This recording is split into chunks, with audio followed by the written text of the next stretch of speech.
pense qu'on on a presque fini là, parce que là, ça fait 1 heure que je parle. On va se calmer. Bonjour à tous, bienvenue sur mon vlog spécial. Mon nom c'est Claudia et vous êtes sur la chaîne Claude Tricot. Aujourd'hui, on a un vlog spécial parce que je fais un Q&A en anglais ou un question-réponse, Q&R. Je sais pas. Quelqu'un m'a dit en France qu'il appelle ça un... je me rappelle plus. Vous me le direz dans les commentaires. Quelqu'un d'autre aussi m'a suggéré un FAQ, foire à questions. C'est vrai, ça peut être une foire à questions. Bref, allons-y. Je vais aller prendre mes commentaires du vidéo précédent, du vlog précédent. Et si je n'ai pas le temps de répondre à toutes vos questions, je vais essayer d'en faire un autre, éventuellement, pour répondre aux autres questions. Donc, allons-y. Premièrement, quelqu'un me demande si je peux montrer, expliquer les types de laine, fingering, spa, worsted, etc. Oui, absolument. Ça fait partie du prochain infolettre. Donc, si vous êtes inscrit à mon site web, j'ai une infolettre mensuelle que j'envoie. Et dans la prochaine, il va y avoir une charte avec les grosseurs de laine. Ça se trouve facilement sur Internet si vous cherchez charte, grosseur, laine, quelque chose comme ça sur Google, vous devriez trouver quelque chose. Ou en anglais, vous pourriez le trouver en écrivant Yarn Weights. Et vous allez trouver, c'est ça, les catégories de laine. Quand je parle de fingering, spar, worsted, etc., c'est vraiment des grosseurs de laine qui sont standardisées. Donc, quand on va sur... je pense qu'il existe un site web qui a tous les standards là, de grosseur de laine. Donc, quand les gens fabriquent une laine, ils utilisent les standards pour les faire. Donc, voilà. Être abonné à mon site web, vous allez recevoir cette information. Avantage, distinction, il n'y a pas vraiment d'avantage ou désavantage autre que c'est la grosseur, évidemment. Donc, si vous suivez un patron, vous voulez utiliser la même grosseur de laine que le patron recommande pour avoir le même résultat. Ou, ben, le plus mince la laine est, le plus mince votre tricot va être, la plus grosse la laine est, le plus gros le tricot va être. Ensuite, qu'est-ce que tu utilises comme équipement pour la vidéo leçon d'éclairage? Vous allez me trouver vraiment fancy. Le plus drôle là-dedans, c'est que mon chum, il y a tout l'équipement. Il y a des caméras professionnelles. Ben, il y en a une qui est vraiment intense, puis l'autre qui est un peu plus petite, mais qui fonctionne très bien. Puis il y a des microphones, parce que mon chum filmait des événements de danse dans le passé. Mais moi, j'utilise mon téléphone. Les téléphones intelligents ont des caméras maintenant vraiment méga bonnes. Alors, j'utilise ma caméra de téléphone. J'utilise l'éclairage de ma belle grande fenêtre en face de moi. Je suis une grande fervente de la lumière naturelle. Évidemment, si c'est une journée vraiment grise, je vais peut-être être obligée de rajouter de la lumière. Et j'ai une espèce de stand qui tient mon téléphone et qui a un mini ring light.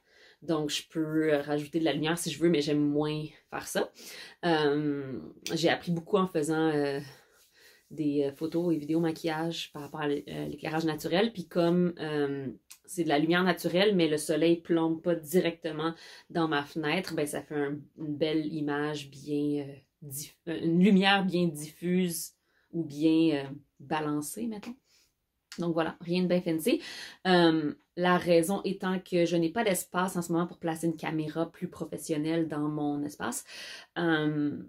Mais éventuellement, quand j'aurai ma pièce studio mieux organisée, j'essaierai peut-être d'utiliser la caméra professionnelle de mon chum pour peut-être avoir plusieurs angles de vue quand je fais des tutoriels. Alors, voilà.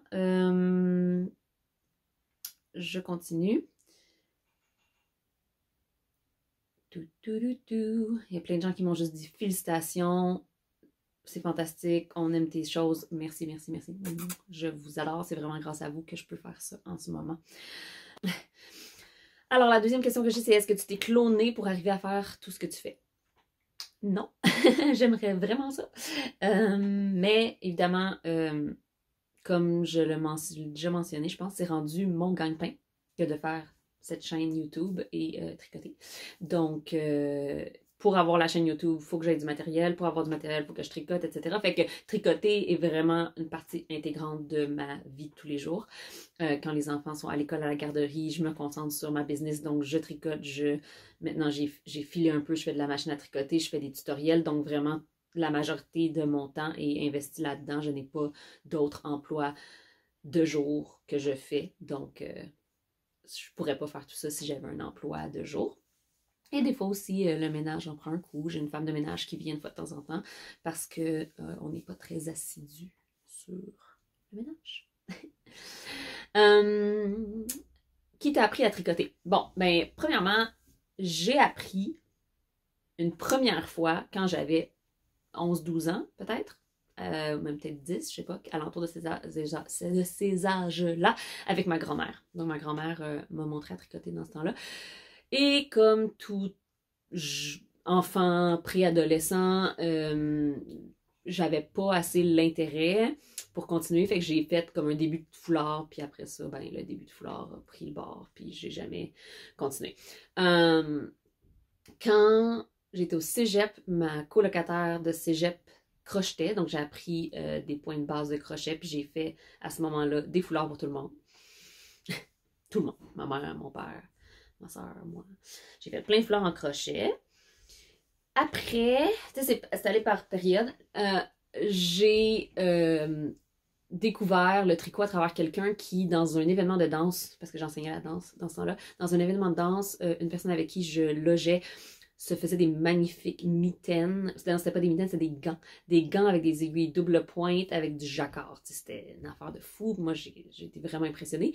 Et elle m'a montré Ravelry, qui était quand même à ses débuts un peu plus dans ce temps-là. Elle m'a présenté Ravelry et j'ai vu tout ce qu'on pouvait faire au tricot et tout de suite, je me suis mis à chercher des patrons puis à regarder tout ce qu'on pouvait faire puis j'étais vraiment impressionnée. Fait que à ce moment-là, je me rappelle, je suis allée directement à une boutique de laine dans le New Hampshire, dans la ville natale de mon chum, à Nashua. Et je suis allée dans une boutique de laine et j'ai acheté de la laine, des aiguilles, puis j'ai jamais arrêté. Et j'ai tout appris, réappris, parce que je me rappelais pas de ce que ma grand-mère m'avait montré, par YouTube. YouTube, ben dans ce temps-là, c'était pas nécessairement absolument YouTube. Il y avait un site web qui s'appelait knittinghelp.com qui avait plein de vidéos et donc j'apprenais les techniques au fur et à mesure par vidéo. Et c'est une des raisons pourquoi j'aime vraiment faire des tutoriels vidéo parce que je sais qu'il y a des gens qui apprennent vraiment bien comme ça. Moi, je suis beaucoup self-taught. J'aime ça apprendre par moi-même et les vidéos m'aident beaucoup. Donc voilà. Bon, une autre question, comment je m'organise entre job, enfant et tricot? Encore une fois, job égale tricot, donc j'ai pas à m'organiser entre temps. Puis les enfants, ben, sont rendus un peu plus vieilles, ça aide. Mais mes enfants sont habitués de me voir tricoter tout le temps, fait que je tricote en leur lisant des histoires, je tricote l'été quand il fait beau dehors, je tricote au parc, je tricote. J'ai tout le temps mon tricot avec moi et les enfants le savent. Et donc, elles sont habituées de me voir dans la maison avec mon tricot. Ça se passe assez bien. Voilà. On me demande, est-ce que tu as déjà eu des tests qui ne te convenaient pas du tout, soit au niveau des explications, du rendu final, la laine utilisée, etc. J'imagine des tests, pas nécessairement des tests où je teste le patron, mais aussi genre dans mes projets à moi. Absolument. Il y a eu des moments où, premièrement, quand j'étais plus débutante, puis que je ne connaissais pas les propriétés de différentes fibres, j'ai fait des choix de laine qui n'étaient peut-être pas approprié pour le type de chandail que je voulais, mettons, ou de tuque ou de mitaine. J'ai déjà fait des patrons où les explications étaient difficiles à comprendre. J'ai déjà pas aimé le rendu final à cause d'une différence d'échantillon ou carrément aussi choisir des projets qui ne me conviennent pas autant que je l'aimerais. Puis ça, je l'ai fait même l'année dernière. J'ai réalisé l'année dernière en faisant des crop tops, en des chandails courts, que dans le fond, j'en porte pas vraiment. J'en ai fait, puis je pensais les porter, puis finalement, je les porte pas. Fait que j'ai réalisé qu'il fallait que je fasse mes chandails plus longs, même si je choisis des modèles qui sont peut-être faits pour être un peu plus courts, ben je les rallonge ou des trucs comme ça. Les fibres, mais c'est sûr qu'avec le temps, on apprend. J'ai fait des trucs qui finissaient par être trop mous ou trop structurés ou des fois faire des torsades avec un tel type de laine va pas vraiment donner un beau look aux torsades, puis ça donne pas l'effet qu'on voulait, etc. Fait que oui, ça m'est arrivé, c'est beaucoup de l'essai-erreur. Il faut faire des erreurs pour réaliser nos erreurs puis réaliser que ça nous convient pas trop. Puis des fois, c'est des c'est vraiment différent d'une personne à l'autre, tu sais. Il y a des types de laine qu'on aime particulièrement pour certaines raisons, puis que d'autres personnes ne les aimeront pas pour les mêmes raisons-là, ou pour d'autres raisons. Fait que oui, ça m'est absolument arrivé. Faut pas s'inquiéter quand il y a des trucs qui ne nous conviennent pas. Faut passer au prochain, puis apprendre de la situation. Ne pas se décourager, évidemment.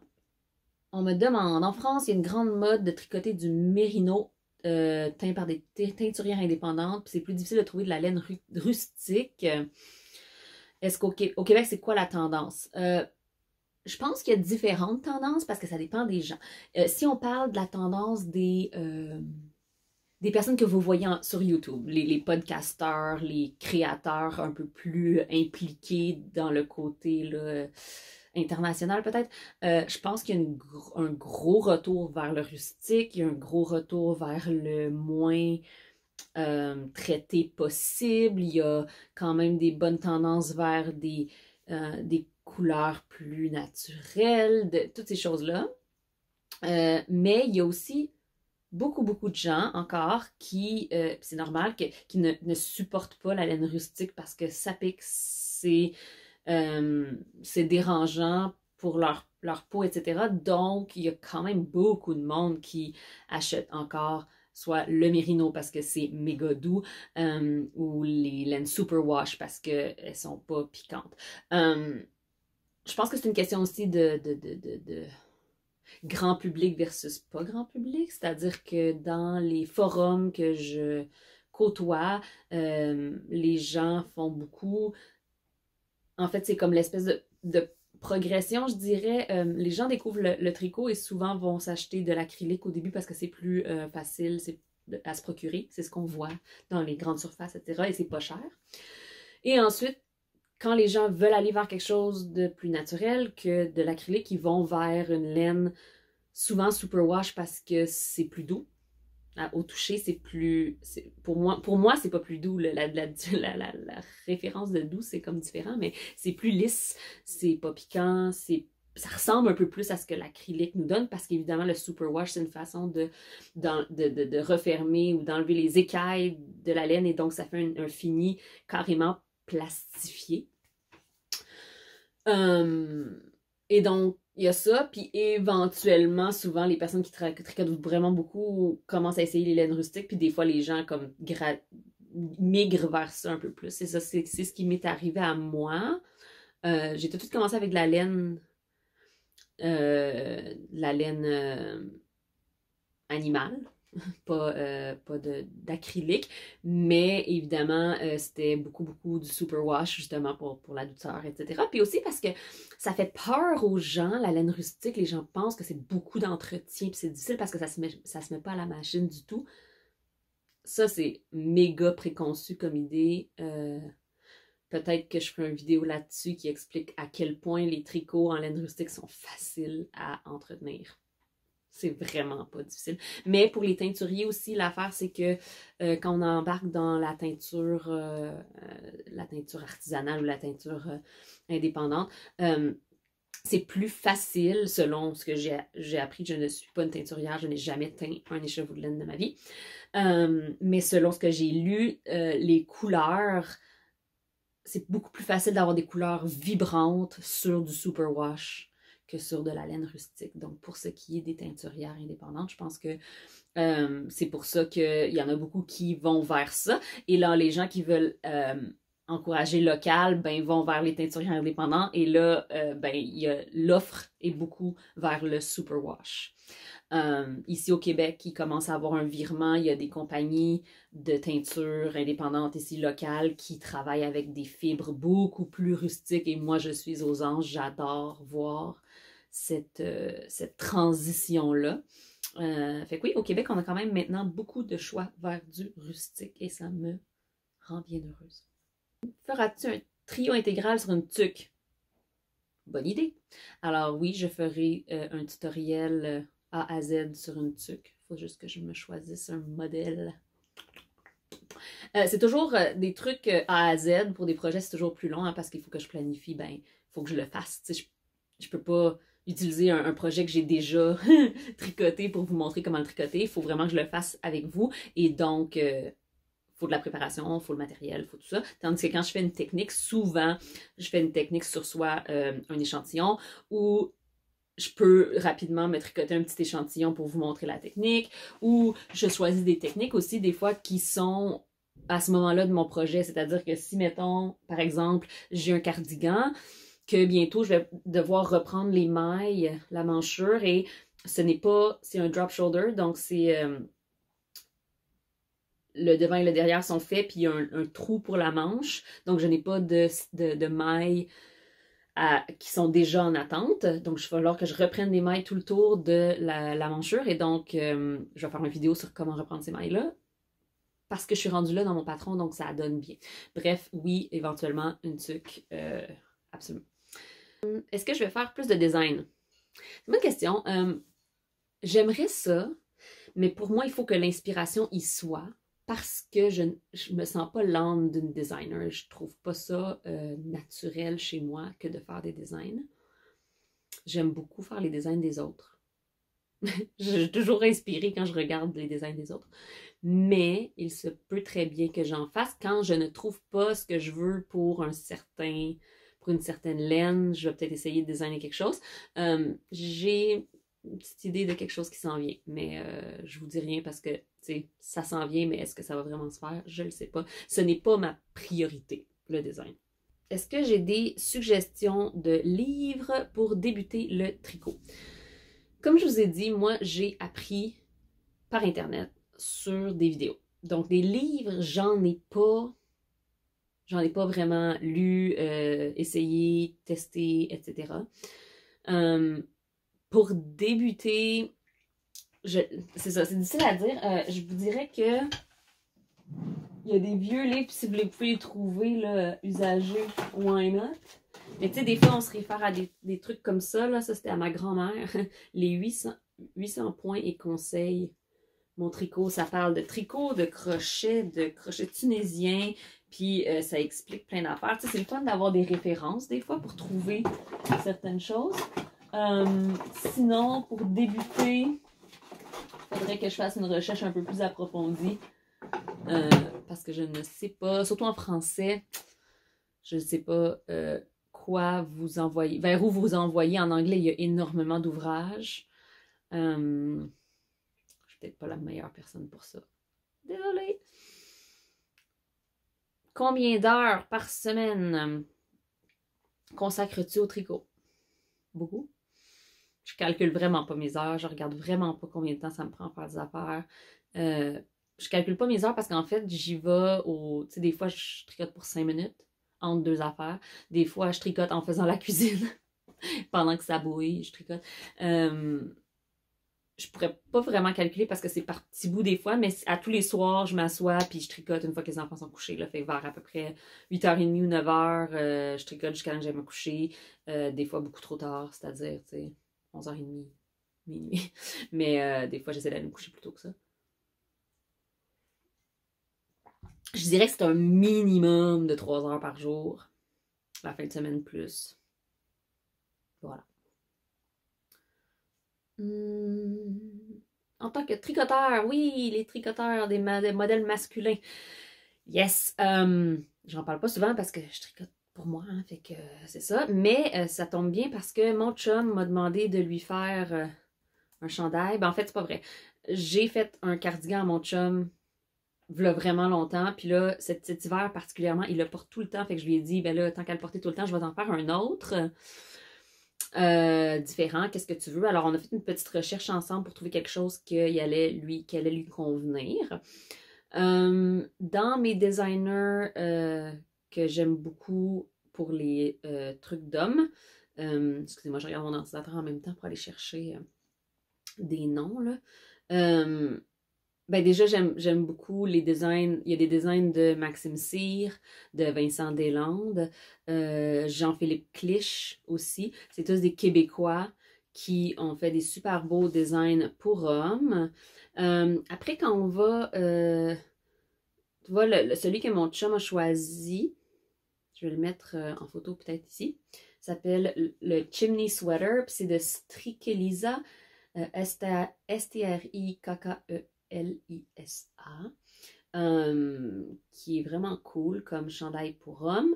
Ensuite, il y a quand même des designers qui ont des modèles assez unisexes, c'est-à-dire que tu as un raglan classique, c'est unisexe. Puis la mode en ce moment au chandail est au chandail très droit. Il n'y a pas de waist shaping. Donc, un raglan classique ou même un chandail comme celui-là, si on enlève le côté fluff ou on choisit des couleurs masculines, on peut facilement faire des designs qui sont pour femmes, pour hommes. Donc, les designs comme le flax et le flax light de Tin Can Knit.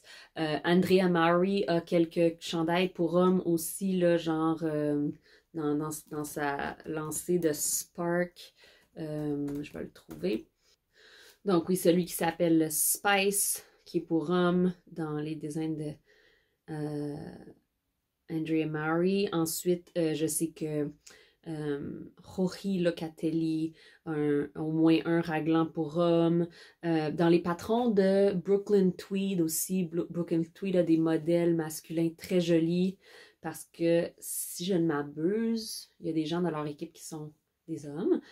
Donc, il y a quand même beaucoup de choses. Si vous allez sur Ravelry puis vous cherchez sweater ou pullover male, le seul problème, c'est que tous les patrons unisexes vont sortir aussi. Donc, il faut quand même aller regarder plus profondément parce qu'il y a beaucoup de gens qui mettent male-female en sachant que leur patron pourrait être porté par les deux sans problème, mais que si vous voulez quelque chose de particulièrement masculin, il y en a quand même moins.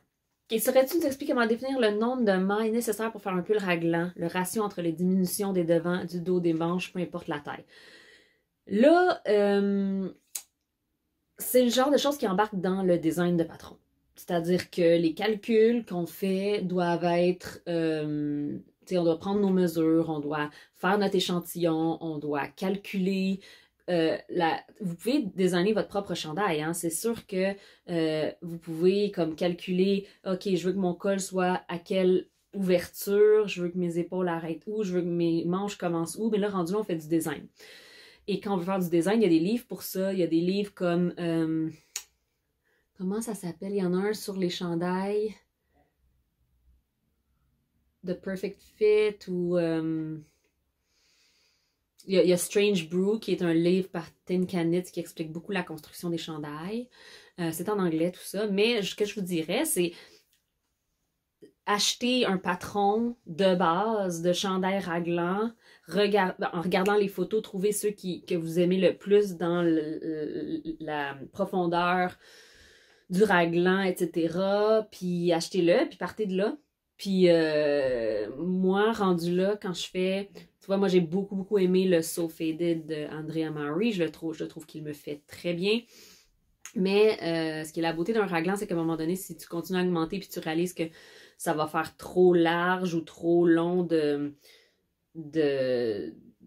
cette partie-là ici, tu peux arrêter. Tu sais, c'est pas... les patrons, c'est des guides, c'est pas des absolus. Fait qu'il y a toujours moyen d'arrêter ou d'en rajouter quand on trouve que ça nous convient pas. Donc, j'ai pas vraiment de technique précise pour vous montrer ça parce que je ne suis pas une designer et donc toute la pensée derrière ça, c'est ce côté que j'aime pas du tricot. C'est pour ça que j'achète des patrons, parce que j'aime ça que le designer ait fait le processus de création pour moi, pour qu'après ça, je puisse, oui, enlever ou rajouter des affaires, mais tout en ayant un canevas à suivre qui est clair.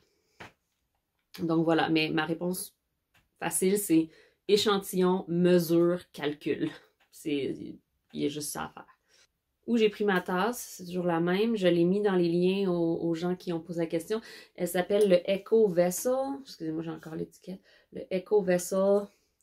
J'ai cherché. Moi, je l'ai eu d'une compagnie qui fait qui imprime sur des choses comme ça parce que mon chum travaillait pour cette compagnie-là avant. Donc, je ne l'ai pas acheté physiquement dans une boutique. Mais je sais qu'il y a beaucoup de boutiques locales qui tiennent ces types de tasses-là. Et je les adore. ton cheminement avec le tricot, ben comme je l'ai dit, ma grand-mère tricotait. Et ce qui est drôle là-dedans, c'est que ma grand-mère tricotait, bon, elle a arrêté éventuellement, vieillesse, etc. Les mains, elle a fait de l'arthrite dans les mains, donc c'est impossible pour elle de continuer à faire ça. Ma mère tricotait, puis c'est drôle parce qu'elle a tricoté jusqu'à temps qu'elle m'aille à peu près, là, qu'elle ait des enfants, parce que là, à un moment donné, elle avait plus de temps, puis elle travaillait, puis tout ça, puis elle a comme abandonné le tricot. Puis quand elle m'a vu me mettre au tricot de façon vraiment passionnée, ça y a comme redonné l'envie. Fait que là, ma mère maintenant retricote grâce à moi. Puis elle regarde mes vidéos. Puis c'est un peu grâce à ma maman, en fait, que j'ai lancé Clos Tricot.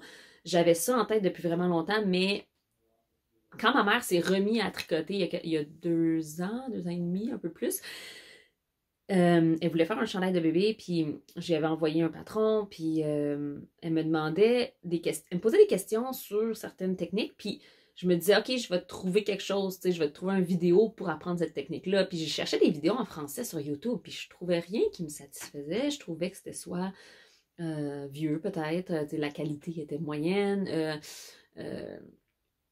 je dis pas que les tutoriels autres que les miens en ligne sont pas bons, là, ça fait quand même 2 ans de ça, fait que ça a changé depuis, mais je trouvais pas ce qui me satisfaisait moi. Puis des fois, quand on est un certain type d'apprenant, on aime voir ce qui nous convient.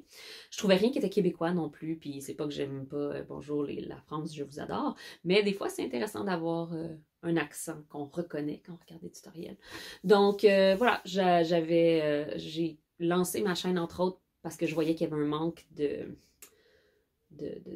tutoriels francophones dans les internets. Mon cheminement professionnel avant d'investir à temps plein dans le tricot. Et ça va venir rejoindre une autre question que j'ai eue plus haut que je me rappelle qui était est-ce que j'ai déjà fait des études dans les arts? Est-ce que j'ai déjà fait de l'art de la scène? J'ai étudié en théâtre musical. Je suis une personne qui a toujours adoré être sur la scène, être devant un public, faire chanter, danser, jouer. Mais j'ai étudié en théâtre musical et je n'étais probablement pas la plus talentueuse des chanteuses ou des actrices de ma classe. Par contre, j'avais un talent pour la danse, ce qui n'est pas étonnant, considérant que ma mère a fait du ballet très, très, très longtemps. Et quand j'ai fini l'école, j'ai été serveuse pendant un petit bout parce que j'avais pas la motivation de me trouver de la job dans mon domaine. Le théâtre musical, c'est un domaine très niche, très petit. Et j'ai découvert, en même temps que ça, j'ai découvert le swing, la danse swing. Et je suis tombée en amour, je savais que c'est ça que je voulais faire. Je me suis mis à prendre des cours, je suis devenue enseignante. J'ai enseigné à travers le monde, on a fait de la compétition, j'ai rencontré mon mari, on a fait de la compétition dans le monde entier, on a gagné des prix, des championnats internationaux, etc. Et on a enseigné beaucoup, beaucoup, beaucoup. Et c'est à travers l'enseignement de la danse swing que j'ai découvert le tricot, puis là je tricotais en voyageant, ce qui était génial parce que je pouvais tricoter dans l'avion, je pouvais tricoter à l'aéroport, je pouvais tricoter en voiture, je pouvais tricoter entre mes cours, je pouvais tricoter n'importe quand. Et voilà, après, j'ai eu des enfants et on a dû calmer notre rythme de voyage.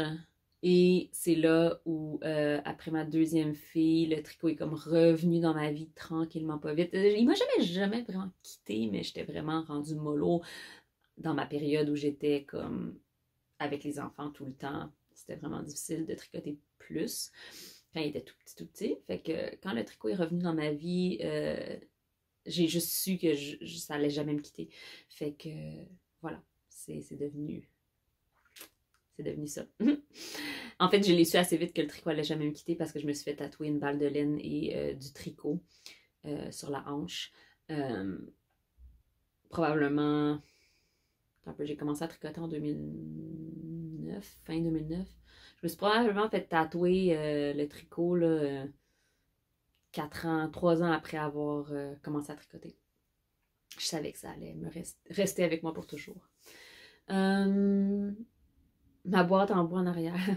Ouais, en fait, c'est d'une période pré-enfant. Oui, c'était pré-enfant.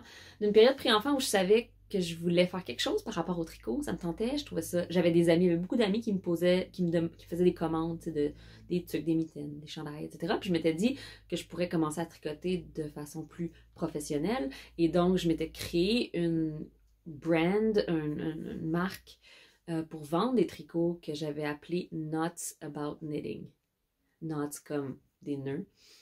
Mais nuts, c'est complètement fou du tricot. Donc, c'était Nuts About Knitting. Et ma sœur, qui est graphic designer, m'avait fait un logo, etc. Puis finalement, ça n'a jamais continué parce que le tricot, en tant que tel, vendre ses tricots, c'est une histoire de fou parce que faire des profits avec ça, c'est quasi impossible. C'est vraiment difficile et donc... ça a pris le bord. Mais j'ai gardé la boîte parce qu'évidemment, c'est très joli. Un chandail top-down, simple, premier en circulaire, lequel devrais-je choisir pour commencer? Quelque chose genre, comme je disais, soit le So Faded de Andrea Mari, le Flax de Tin Can Knits. Je pense que Atelier Émilie aussi a des super beaux patrons top-down. Along avec Anna. Si vous voulez du français, Along avec Anna. Elle a des super beaux chandails top-down. Il y en a même qui sont gratuits. Le 13 KO est gratuit. Facile à suivre. Quelque chose, un raglan en général est une bonne option ou un chandail avec un empiècement, un yoke qu'on appelle, mais sans motif. Sincèrement, trouve quelque chose qui te parle et qui te rend heureuse et embarque-toi. Pour moi, il n'y a rien d'autre que ça. Il n'y en a pas une façon de faire qui est plus facile qu'une autre. Je dirais de juste trouver un patron qu'on aime du plus profond de notre cœur, puis d'y aller. Je dirais qu'en général, les patrons des designers indépendants sont beaucoup mieux écrits ces jours-ci que n'importe quel patron de compagnie comme Drops Design ou Bergère de France ou tout ça. C'est pas qu'ils sont mieux écrits, ils prennent plus par la main. Les patrons de designers indépendants vous prennent par la main, vous expliquent les techniques mieux, vous mettent des liens vers des vidéos, tandis que les patrons genre Drops Design et tout, c'est plus... ça assume que tu connais plus de choses. Donc, un coup de cœur, puis vas-y, lance-toi. Comment fais-tu pour avoir autant d'énergie? Beaucoup de café? Non, mais, vous me voyez à mon meilleur, tu sais.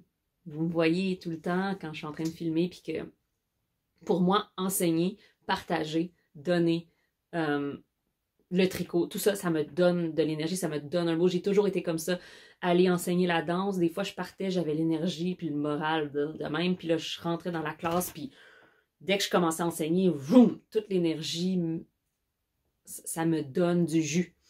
Fait que j'ai pas tout le temps autant d'énergie que ça. Vous me donnez de l'énergie. C'est comme ça que j'ai mon énergie. As-tu déjà fait des combinaisons de laine complètement bizarres ou tellement différentes? Oui, absolument.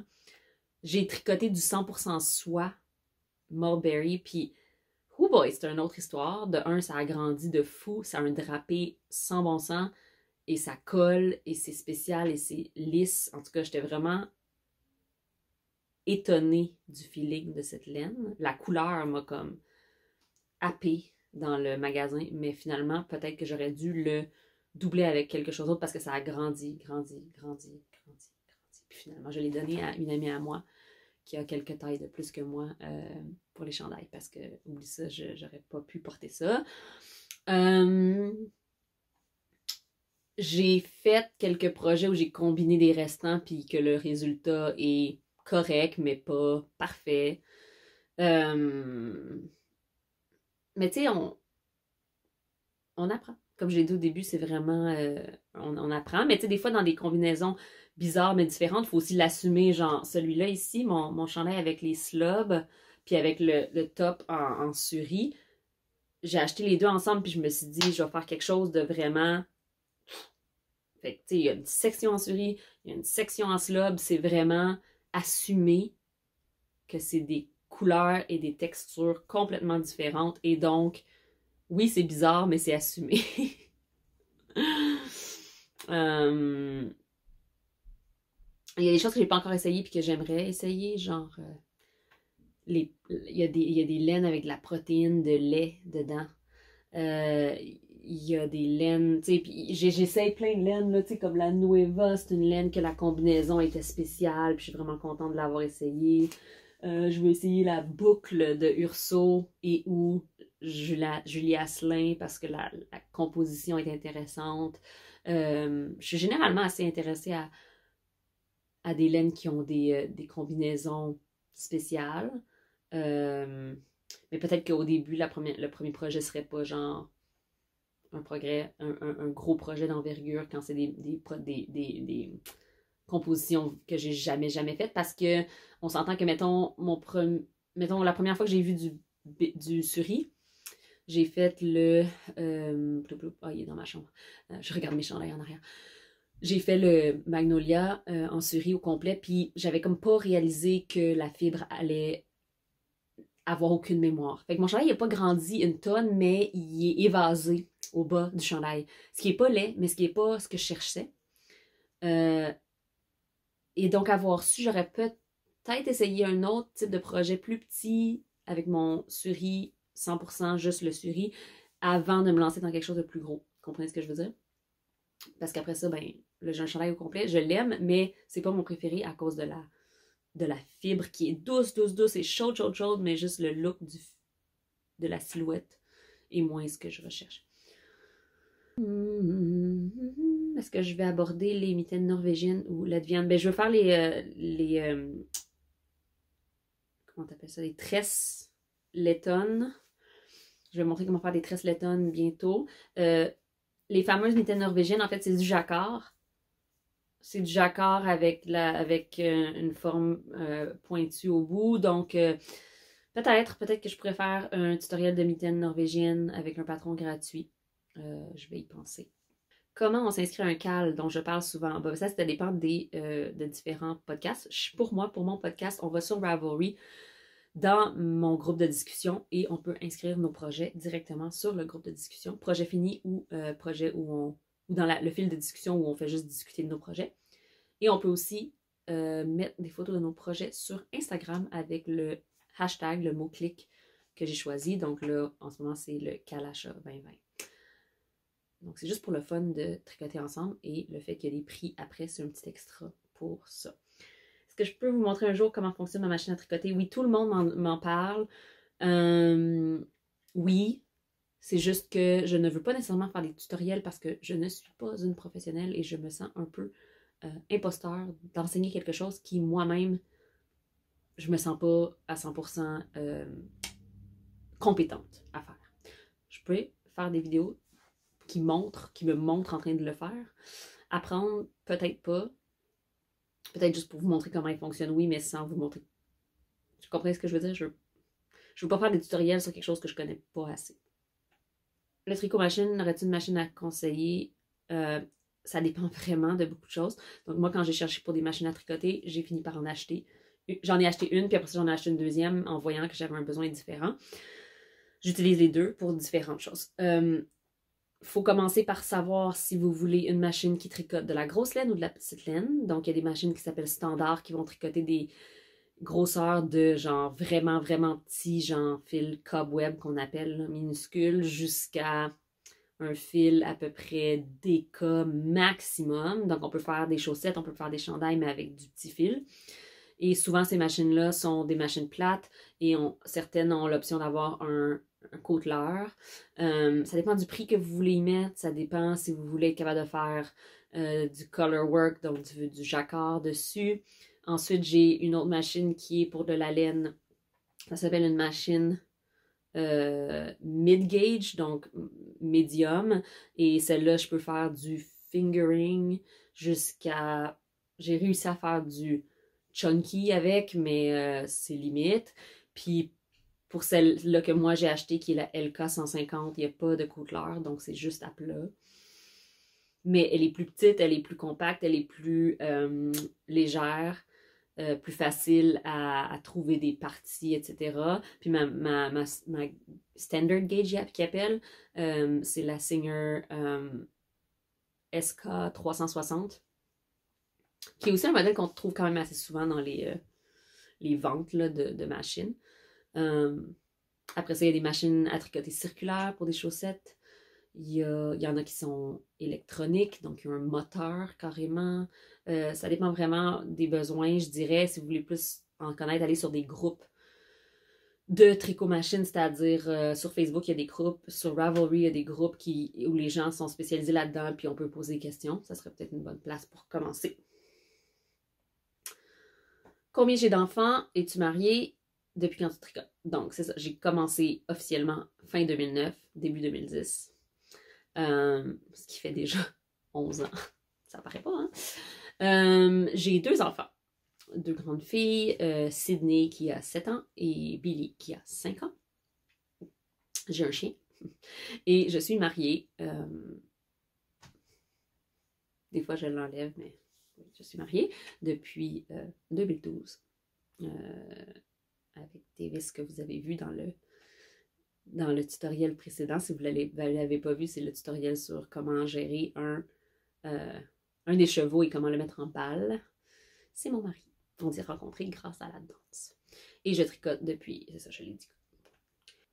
Donc, le jacquard ou le Fair Isle, je ne sais pas si je devrais croiser mes fils à l'arrière ou non. J'ai hâte de connaître ton point de vue. Personnellement, j'aime mieux ne croiser que quand c'est nécessaire. C'est-à-dire, pas souvent. Généralement, je préfère des laines rustiques pour faire le jacquard, c'est-à-dire non superwash, ce qui me permet justement d'attraper mes fils moins souvent parce que la laine rustique colle comme du velcro ensemble et donc même si les floats sont longs, ils s'accrochent les uns aux autres. Donc, moi, je préfère ne pas prendre mes floats très souvent, comme le montre ici. J'ai des longs bouts de fil qui, quand tu les touches, là, je pourrais passer mon doigt en dessous, mais faut vraiment que je veuille. Je préfère ça. Pourquoi? Parce que quand on prend nos fils trop souvent, je trouve que ça change la tension, ça change le look au devant et des fois, ça peut faire plus de puckering, qu'on dit en anglais. Ça peut scruncher le tissu et le rendre moins égal. Donc là, ici, on peut voir mon jacquard, il est très égal. Il n'y a pas de place où le tissu est tiré. Et c'est parce que, entre autres, parce que je ne prends pas mes floats très souvent. Même chose ici. Ici, tu vois, c'est 3-1, 3-1, c'est assez évident. Il y a des gens qui croisent à chaque, mais si tu croises à chaque, c'est longtemps, de 1. Puis de 2, ben, c'est pas nécessaire. Je croise quand j'arrive à un moment où j'ai... Ça dépend vraiment, là. Ça dépend de la grosseur de la laine, ça dépend. Mais je peux facilement faire 6, 7 mailles sans croiser. Puis après ça, je vais croiser. Donc, vous voyez ici, dans ma rose, il y a des endroits où j'ai dû croiser les fils parce qu'on la voit plus, là, la rose exactement. Tandis que tout ça ici, c'est des endroits où je n'ai pas croisé mes fils. Tout ça ici, c'est des endroits où je n'ai pas croisé mes fils. Donc c'est ça. Différentes personnes ont différentes opinions là-dessus, mais vraiment, je préfère ne pas croiser quand ce n'est pas nécessaire. Aussi, si on croise trop souvent, ça va paraître à l'avant un peu. Voilà. Donc, à essayer, il faut juste se donner, j'ai une vidéo sur le jacquard, donc il faut juste s'assurer qu'on a assez, on laisse le fil être assez long à l'arrière quand on tricote. Le tricote, comment je tricote sur l'endroit ou l'envers? Je tricote rarement du jacquard sur l'envers. C'est pour ça que j'aime mieux faire des chandails, des cardigans en rond avec un stick parce que faire du jacquard sur l'envers, c'est un peu l'enfer. On voit pas ce qu'on fait. C'est plus compliqué. Fait que moi, j'aime vraiment mieux le faire en rond qu'en aller-retour. Puis, stick, j'ai déjà fait une vidéo là-dessus. Ça me fait pas peur. Faut le faire, faut l'essayer. Idéalement avec des laines rustiques. Lancez-vous. Il n'y en a pas de problème. Je pense que j'ai peut-être fait un patron dans ma vie où il y avait du jacquard sur de l'envers. Des tutos complets sur un projet de pull. Oui, éventuellement, encore une fois, c'est beaucoup d'investissement de temps et d'argent que de faire un projet de chandail pour la chaîne. Éventuellement. Ça s'en vient un jour, je vous le promets. Il faut juste que je trouve la bonne façon de le faire. Quelles sont les boutiques de laine que tu conseilles préfères à Montréal? Espace Tricot, une super belle sélection de laine et un personnel super gentil, agréable et tout et tout. Dans l'est de la ville, la lainerie Lépine, qui a des laines autant commerciales que de teinturiers et teinturières, avec encore une fois un staff génial. La maison tricotée, si vous voulez des laines. Généralement, ils ont plus de laine que je dirais dans les grosseurs comme fingering, etc. Mais ils ont aussi des laines au poids, ce qui est intéressant. Si vous êtes alentour de Verdun, Crochet Co. C'est sûr que j'en oublie, là, mais je pense que chaque boutique de laine a sa vertu. Si vous savez un peu ce que vous cherchez, c'est plus facile de vous aiguiller. Des fois, je vais à différentes boutiques pour différents types de projets ou de laine, en fait. Le projet que j'ai préféré faire et lequel j'ai le plus détesté. Pourquoi? Projet que j'ai préféré faire, c'est souvent le dernier que j'ai fait. J'ai vraiment un amour pour le tricot et donc un amour pendant que je le fais. Je pourrais vraiment pas nommer un projet préféré que j'ai préféré faire. Par contre, dans les projets que j'ai plus détestés, je dirais que... Je regarde mes affaires en même temps, là. J'ai un amour-haine pour les châles parce que souvent j'aime le début puis j'ai de la misère à les finir. Puis c'est pas parce que j'aime pas le résultat est toujours magnifique, mais je manque de steam à la fin. Même chose pour moi Astrid, qui est ici. J'ai comme manqué d'énergie à un moment donné, là, puis j'étais comme tannée. Mon Nurtured de Andrea Maury, malheureusement, le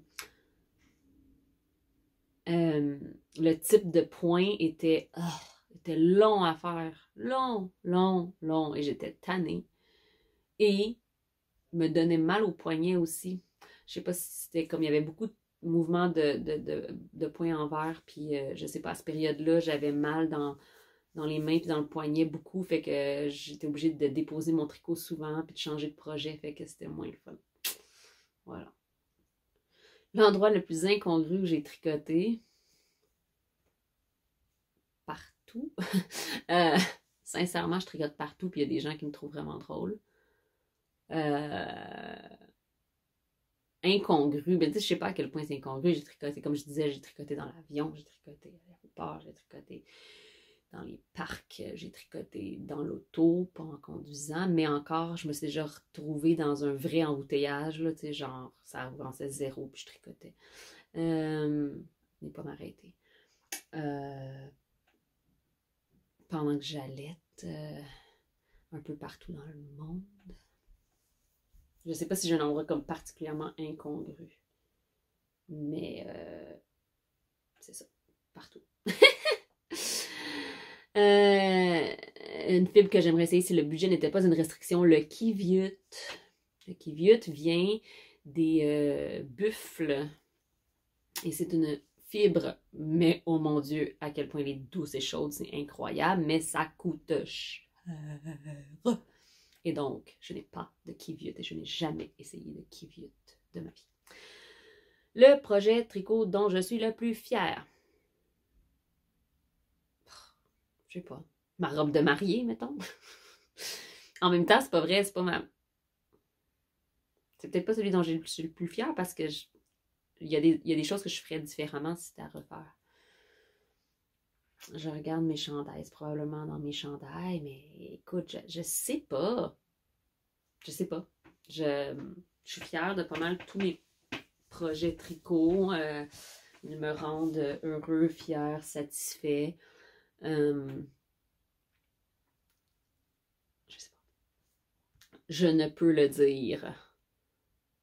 Un projet raté que je suis incapable de frogger. Ben, je l'appellerais peut-être pas raté, mais tu sais, mon nurtured Mais je suis en train de le repurpose, c'est-à-dire que je vais le donner à ma fille. Fait que je suis en train de raccourcir les manches, puis c'est elle qui va l'avoir. Fait que c'est un bon compromis. Sinon, j'ai-tu des projets ratés dans mes affaires? J'ai des chaussettes que je porte jamais parce qu'ils sont comme... Oh, le fit est moche, mais je les porte quand... Une fois de temps en temps, je les porte parce que je les prends en pitié, genre. Je porte toutes les autres, puis là, je me dis, ah, je vais les porter. Puis finalement, j'aime pas les porter. Mais je suis pas le genre à défaire beaucoup. Là, j'en ai défaites cette année. Là, je vais vous avouer que là, j'ai eu une motivation, puis je suis vraiment contente de l'avoir fait. J'ai défait 2 chandails cette année, que 3 même, que j'allais jamais reporter, puis je suis vraiment heureuse de l'avoir fait. Fait que fière de moi parce que j'étais incapable de le défaire avant cette année. Quel type de laine préfères-tu tricoter pour des chandails d'été? Un mélange avec du lin. Un mélange avec du lin. J'aime beaucoup ça, genre mon ranunculus qui est la fibre saison de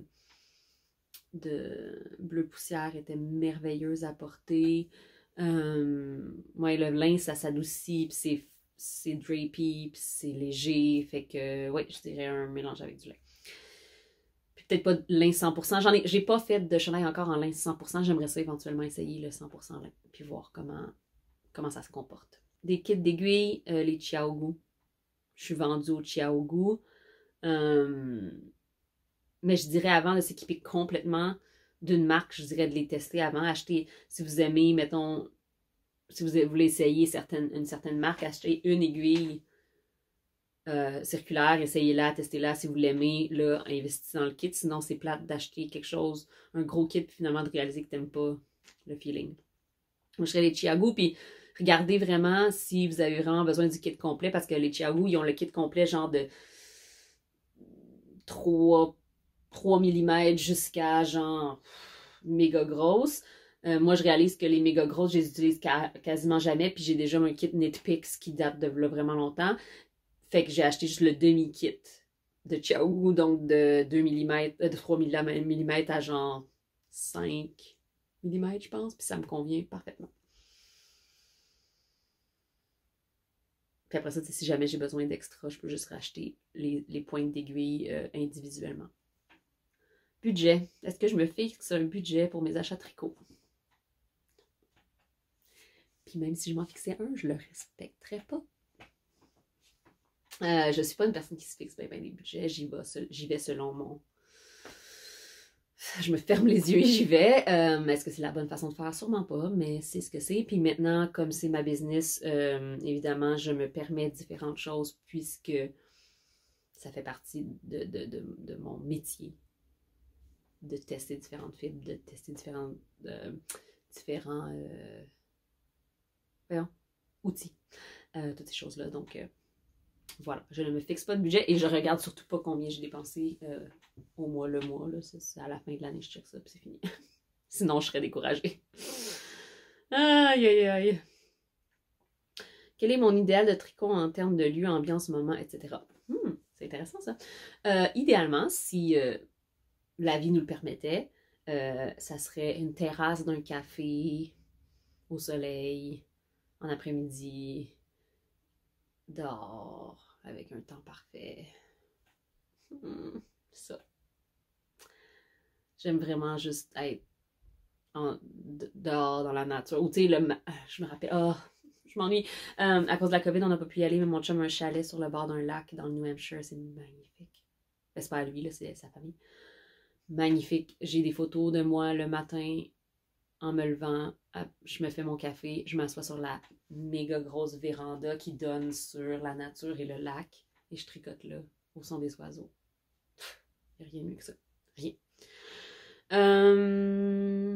Les différentes fibres et pour quel genre de projet on les utilise, ça serait peut-être un sujet pour un tutoriel ou un vidéo complet là-dessus parce qu'il y en a tellement à savoir. Quels sont tes podcasts préférés que j'écoute? J'en ai vraiment beaucoup. J'en écoute tellement. J'en écoute beaucoup en anglais aussi, là, anglais et français. Je vous dirais qu'en français, j'écoute les procrastinateuses, j'écoute les brebis égarées, j'écoute Deux mailles à l'envers. J'écoute Catherine Tricotte tout le temps. Les Dompteuses de Maître, Tricoter serré. Et écoute, je vais en oublier, là, mais je les écoute toutes, les Québécois. En anglais, j'écoute beaucoup, j'aime beaucoup Dunderknit. J'aime beaucoup Knitting Traditions, c'est une nouvelle personne que j'ai découvert que j'aime beaucoup. The Gentle Knitter. Je pourrais en nommer 115 000. Quelles sont les laines que tu préfères tricoter? Les fibres plutôt rustiques, souvent de teinturière québécoise parce que j'aime encourager le local. J'aime les laines avec des belles couleurs. Je suis vraiment attirée par les couleurs dans la vie, donc vous me connaissez, je suis colorée. Et voilà, j'aime essayer plein de choses. J'aime toucher plein de choses différentes. Ça me motive vraiment beaucoup. Je ne serais pas du genre à toujours tricoter avec la même laine. Je me tannerais. Qu'est-ce qui m'a donné envie de tricoter? J'en ai parlé plus tôt. Les fameuses, les gants en jacquard de cette femme qui était extraordinaire. Un visage par des designs. Déjà répondu.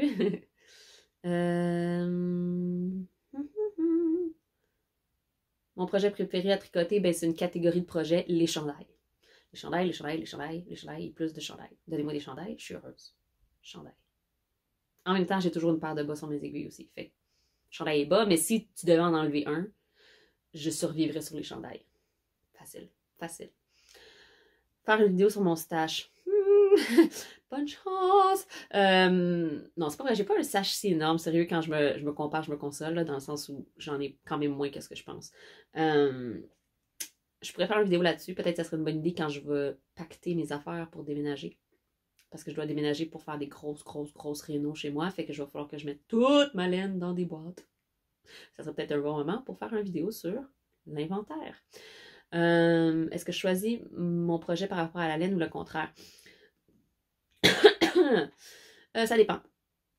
Des fois, j'achète de la laine, puis ça me fait penser... En voyant la laine, je la trouve tellement magnifique que je me dis, il faut que je trouve un projet pour cette laine-là.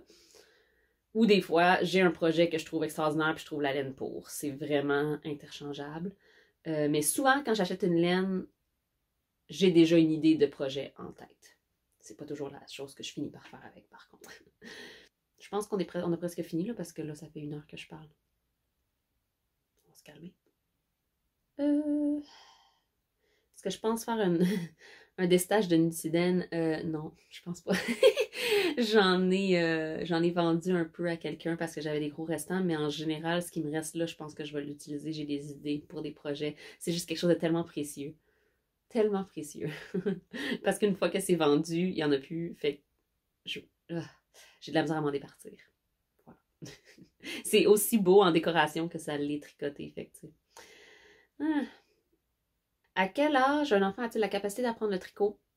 Selon ce que j'ai lu un peu partout, 8 ans, c'est un bel âge pour commencer parce que la coordination des mains, des doigts, des yeux, de tout ça fonctionne bien. Par contre, j'ai appris à ma fille comment faire des mailles vers 6 ans, mais elle n'a pas la concentration pour tricoter longtemps. Là. Elle fait 2 rangs, puis elle est tannée, elle s'en va. Ça dépend des enfants, je te dirais, si ton enfant a une belle concentration puis est capable de faire une activité assis, tranquille pendant longtemps puis qu'il aime ça, peut-être qu'il va attraper ça vraiment vite, sinon peut-être pas, c'est vraiment une question... Mais je commencerai à essayer dès que l'enfant démontre de l'intérêt, puis voir comment ça se passe. Comme je le disais, ma fille était très capable de faire des mailles à l'âge de 6 ans, mais elle n'aurait pas fait un projet, tu sais. Même encore à l'âge de 7 ans, même, j'ai dit 6 ans, mais même je pense que j'ai appris, elle avait 5 ans. Parce qu'elle me voyait faire depuis sa naissance. Tu sais. Sauf que c'est ça. Même encore à 7 ans, quand elle décide qu'elle veut tricoter, 2 rangs, c'est fini. 2 rangs là, de 20 mailles. Là. Je parle pas de 2 rangs de chandail. Même question, est-ce que tu as commencé à transmettre ta passion de tricot à filles? Est-ce que tu leur apprends à tricoter? Selon leur désir, je pousse pas. Mais des fois, ils me demandent de l'intérêt, alors je leur montre. Puis voilà, quand ils m'amènent soit le tricotin ou les aiguilles, puis ils me disent maman, je veux tricoter, je l'aide à le faire, puis ils sont vraiment contentes, mais c'est vraiment une journée à la fois. Ils ont de la laine dans leur chambre qui est comme de l'acrylique que j'utilise pas, qui aiment bien découper, faire des projets, des affaires. Fait qu'ils ont la fibre est là, puis ils connaissent la passion du tricot. Fait que un jour, ils vont probablement embarquer avec moi. Qu'est-ce que ma famille pense du temps que je passe à tricoter? Est-ce que j'ai parfois des remarques? Ils sont tellement habitués là, qu'ils savent que ça fait partie de mon besoin mental. Fait que j'ai pas de commentaires désobligeants de ma famille par rapport au tricot. Puis aussi parce que généralement, quand je tricote, je suis aussi capable de faire d'autres choses en même temps. Fait que je suis pas une tricoteuse, je suis une tricoteuse, tu sais. Je suis une tricoteuse ouverte. Pendant que je tricote, je suis alerte, je suis engagée. Je peux tricoter en jouant à des jeux de société, en lisant, en tout ça. Fait qu'il y a rarement de problème. Mon chum, malheureusement, trouve que c'est un petit peu trop sédentaire. Puis il a raison, c'est trop sédentaire. Je suis tout le temps assis ou, tu sais, je suis pas très physiquement active quand je tricote. Mais j'essaie de compenser ça par l'entraînement. Voilà. Est-ce que le cachemire est plus doux que le mohair? Ça dépend des gens. Mais je dirais qu'en général, oui, dans le sens où c'est vraiment doux le cachemire, là, c'est doux, ça n'a pas de bon sens. Sauf que c'est moins poilu, c'est pas la même fibre. Tu sais, le mohair, c'est très très poilu. Le cachemire est un peu plus, plus comme une laine de mouton dans son look, mais c'est doux. Quand je me teins les cheveux, de quelle couleur? Hein? Quand les salons de coiffure vont pouvoir réouvrir? Parce que genre, je me bleach pas les cheveux tout seul, là. Ça me tente pas, mais pas pantoute. Fait que j'attends que les salons réouvrent.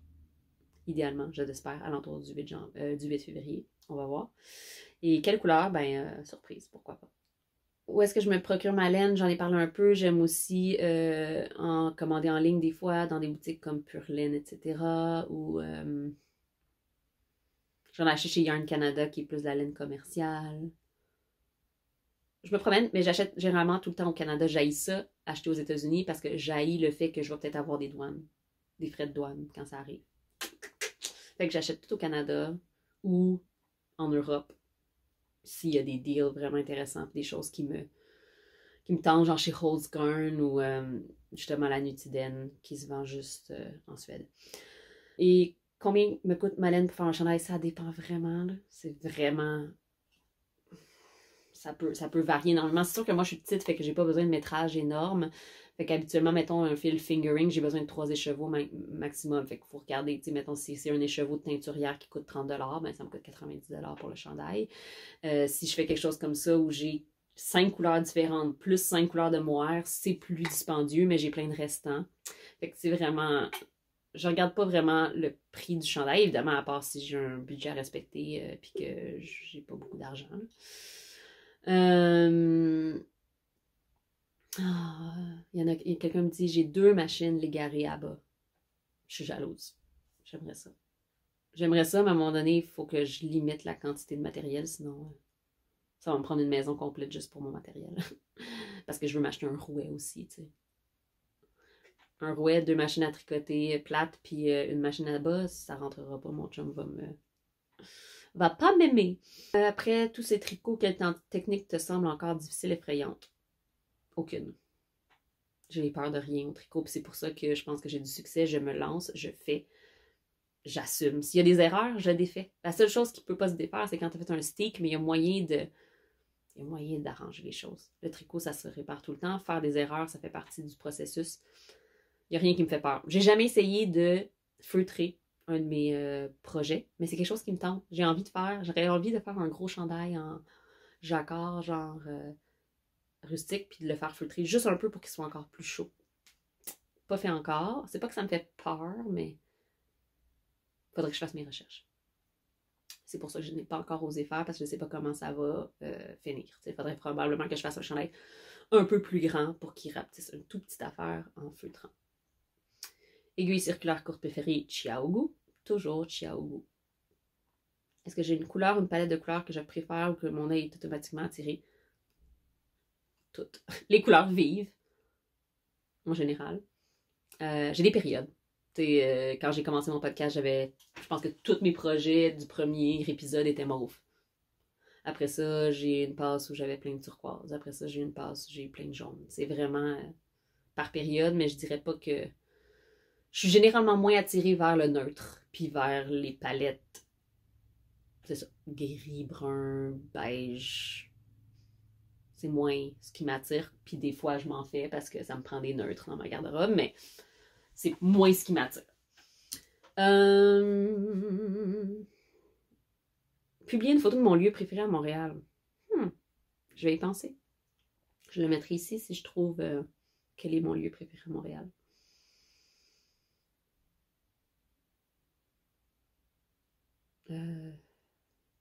Est-ce que le métrage de laine dans les patrons sur Ravelry inclut aussi l'échantillon? Généralement, les gens qui font des projets... tabarnouche, il me reste vraiment beaucoup encore. Généralement, les patrons sur Ravelry mettent plus de métrage que nécessaire, juste pour être sûr de se donner un petit lousse. Des fois, il y a certaines personnes qui en mettent beaucoup plus que d'autres, c'est-à-dire j'ai toujours trouvé que les patrons d'Andrea Murray demandaient beaucoup plus de métrage que nécessaire. Mais généralement, il y aura un peu plus de métrage pour être sûr de se donner un petit buffer, qu'on appelle en anglais. Sauf que, en réalité, si jamais il te manque de laine, puis que la quantité de laine pour l'échantillon est tout ce qui te manque, tu défais ton échantillon, puis tu le tricotes dans ton projet. Fait que dans le fond, ça change pas grand-chose. Mais oui, n'oublie. Empêchez-vous pas de faire un échantillon par peur de manquer de laine. C'est vraiment pas une bonne idée. Parce que peut-être que vous allez vous retrouver avec le contraire. Vous allez vous retrouver avec une situation où vous manquez énormément de laine ou très peu, où le chandail vous fera pas, puis c'est pas mieux, t'sais. Donc voilà. Là, il reste quand même beaucoup de commentaires. Alors, je ferai un autre Q&A parce que là, ça fait beaucoup trop longtemps que je parle. C'est bien le fun de m'écouter, mais là, il y a une limite à tout. Donc, je vous souhaite une super fin de semaine. Puis, on se revoit la semaine prochaine pour un vrai vlog avec mes projets. Bye!